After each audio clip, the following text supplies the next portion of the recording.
খবৰ কেনেকুৱা? সকলোৰে খবৰ ভাল? মোৰ লগত ক'ব ভাৰত মাতা কি। আজমলৰ দুৰ্গত মুখ্যমন্ত্ৰীৰ ৰণসিঙা। গোলকগঞ্জ বিলাসীপাৰা গৌৰীপুৰত মাৰাথন নিৰ্বাচনী প্ৰচাৰ মুখ্যমন্ত্ৰীৰ।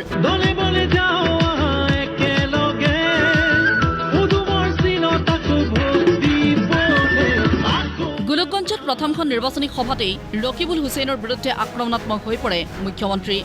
আজমলক চাচা, ৰকিবুলক ভতিজা বুলি মুখ্যমন্ত্ৰীয়ে চিনাকি কৰি দিয়ে ধুবুৰীবাসীক আৰু চাচা ভতিজাক ধুবুৰীৰ পৰা উৎখাত কৰিবলৈ মুখ্যমন্ত্ৰীৰ আহ্বান। এই আজমল আৰু কংগ্ৰেছ সিহঁতৰ নাটক কিমান? 2021 চনত সিহঁতে লগ লাগিলে, ক'লে আমি মহাজোঁট, হয়নে? অশ্বিনী ঘৰুৱাবৰ সময়ত সিহঁতি হ'ল মহাজোঁট আৰু এইবাৰ লোকসভাত সিহঁতি হৈ গ'ল ভাঙাজোঁট, হয়নে?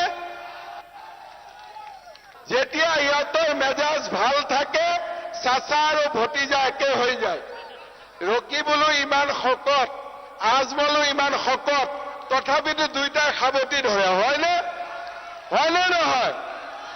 আকৌ যেতিয়া হিচাপ নিকাচ নিমিলে তেতিয়া হৈ যায় ভাঙাজোঁট, হয়নে? অকল ইমানেই নহয়, ঈদ আৰু ৰোজাৰ প্ৰসংগৰে আজমল ৰকিবুলক কটাক্ষ কৰে মুখ্যমন্ত্ৰীয়ে। এই আজমল আৰু ৰকিবুলে কি প্ৰচাৰ চলায়? বোলে বিজেপি আহিলে নামাজ বন্ধ হৈ যাব, বোলে বিজেপি আহিলে ঈদ বন্ধ হৈ যাব। আজি 10 বছৰ নৰেন্দ্ৰ মোদী প্ৰধানমন্ত্ৰী হৈ আছে, নামাজ বন্ধ হৈছে নেকি? নামাজ বন্ধ হৈছে নেকি? ঈদ বন্ধ হৈছে নেকি? এই ৰকিবুল আৰু আজমলক সুধিব লাগে যে যদি মোদী আহোঁতে নামাজ আৰু ঈদ বন্ধ হৈ গৈছে, তেতিয়াহ'লে তোমালোকে ঈদ আৰু নামাজ ক'ত পঢ়ি আছা? অসমত পঢ়ি আছা নে বাংলাদেশত পঢ়ি আছা? অসমত পঢ়ি আছা নে পাকিস্তানত পঢ়ি আছা? নিজে নামাজ পঢ়োতে প্ৰব্লেম নাই, মোদীৰ দিনতো নিজে নামাজ পঢ়িব। খালি ইলেকশ্যন আহিলে ক'ব যে মোদী আহিলে বোলে নামাজ বন্ধ হ'ব, ঈদ বন্ধ হ'ব। তাৰ মাজতেই অৰুণোদয় আঁচনিক লৈ প্ৰিয়ংকা গান্ধীয়ে কৰা সমালোচনাৰ প্ৰত্যুত্তৰ দিলে মুখ্যমন্ত্ৰীয়ে। কালি প্ৰিয়ংকা গান্ধীক মোৰ সুধিব মন আছিলে যে 15 বছৰ অসমত কংগ্ৰেছ চৰকাৰ আছিলে আৰু কংগ্ৰেছে মানুহক কি দিছিলে? লুঙি আৰু ধুতি, সূতা আৰু কম্বল আৰু মাজে মাজে আঁঠুৱা।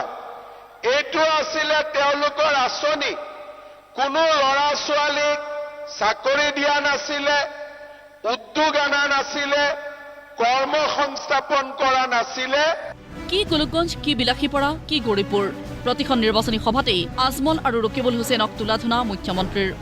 ৰকিবুল হুছেইনে যেতিয়া তেওঁ ফৰেষ্ট মিনিষ্টাৰ আছিল, কাজিৰঙাত গড়বিলাকে সদায় কান্দি থাকে যে মোক কেতিয়া মাৰিব, মোক কেতিয়া মাৰিব।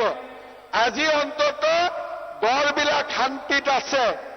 কিন্তু এই যে ধুবুৰীত আহিছে, কাজিৰঙাত গড়ক অশান্তি কৰিছিল, ধুবুৰীততো মানুহক অশান্তি কৰি দিব। এইবাৰ ধুবুৰীবাসী ৰাইজে আজমলক উৎখাত কৰি বিজেপি মিত্ৰজোঁটৰ প্ৰাৰ্থী জাভেদ ইছলামক দিল্লীলৈ পঠাব বুলি দৃঢ় বিশ্বাস মুখ্যমন্ত্ৰীৰ।